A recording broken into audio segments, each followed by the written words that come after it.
Hi everyone, welcome to my channel. My name is Peter if you're new here. I mainly specialize in nature photography and I absolutely love macros. Today we're gonna review one of my absolute favorite lenses that I've been using for quite some time, the Canon 100mm macro lens. I bought it back in 2017, I believe. I've used it for hundreds of hours in the field, so I have plenty experience using it and I wanted to share all of that with you guys. First, we should cover a few basic specs and its features. The build quality is exceptional, as you could expect from any lens from Canon's L series lineup. It is fully weather sealed, so there are rubber gaskets, for example, on the back element of the lens. It also came with this lens hood, which gives you extra protection. For example, if you are shooting in a little bit of a drizzle, this lens hood helps you reduce flaring, for example, as well, although that is generally very well controlled. This lens provides 4 steps of hybrid image stabilization, but at 1:1 magnification, that is reduced to approximately only 1 stop of IS, but it is still very useful because you can use much longer shutter speeds and lower ISO for clearer images. The image quality is superb.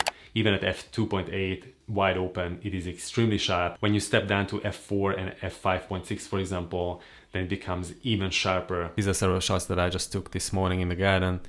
You can see that even wide open at f2.8, it is extremely sharp. The depth of field is extremely shallow, so only this very small part of the leaf is in focus. The chromatic aberration is well controlled. If I enable profile corrections, you can see, especially if you watch closely around the corners, that a little bit of vignetting is removed. The second shot was taken at f14. Diffraction definitely kicks in and it is not nearly as sharp as it would be, let's say, at f8, but it is still very sharp, very usable. This is normally the go-to aperture that I use when I'm out in the field. At 1:1 magnification, I found this to be the most optimal. It gives me enough depth of field and also the image quality remains very high. This first image of the leaf that I was holding in my hand was taken at f2.8. You can see how sharp it is. Here we step down to f4 and it became even sharper. It has 9 aperture blades, which creates beautiful creamy background blur as well. The autofocus system is exceptional. It has very quick, reliable internal AF, especially if you have the focus limiter enabled. It has 3 focus limiter options.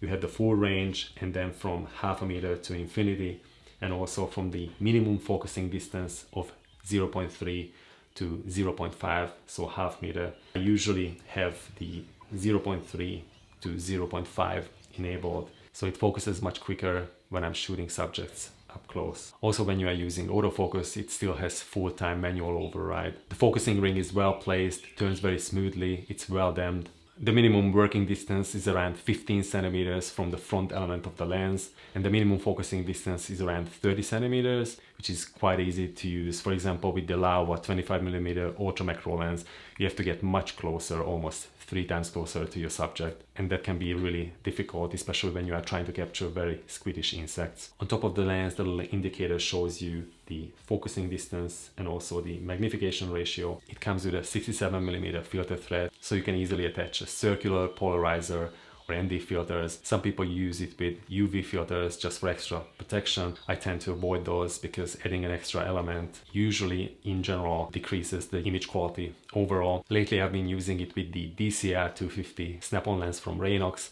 which essentially almost doubles the magnification ratio of this lens, although it degrades the image quality a little bit, but mainly in the center of the frame it remains quite sharp. If you're interested, you should check out the reviews that I've done of the DCR-250. It's also compatible with the 12mm and 25mm extension tubes as well. With the 12mm extension tube, you get an extra 17% increase in magnification ratio, whereas with the 25mm extension tube, that jumps up to 1.37x. There's a new version of this 100mm macro lens, which was released for the RF mirrorless system. It is definitely an upgrade. It has other features. The magnification ratio is up to almost 1.5 or 1.4 something in that range, but there's a huge but. It is almost 3 times more expensive here in Australia. So if you don't have the budget to shell out close to $3,000, which is a significant amount of money, then I would definitely go for this lens. Secondhand, I think you could pick one of these up for around $800–900.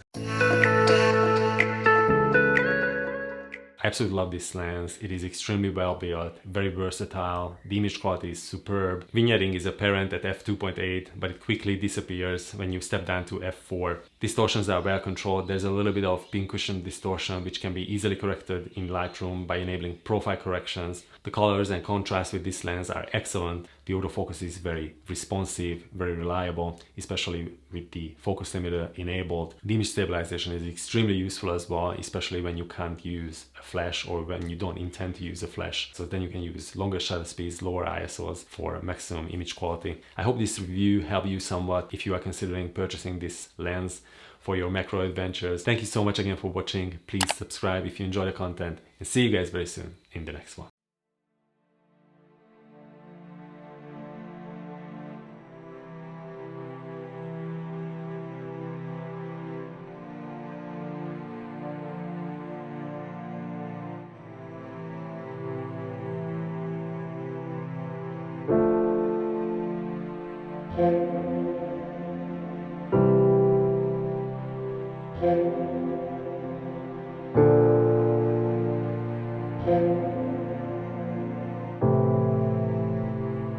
Thank you.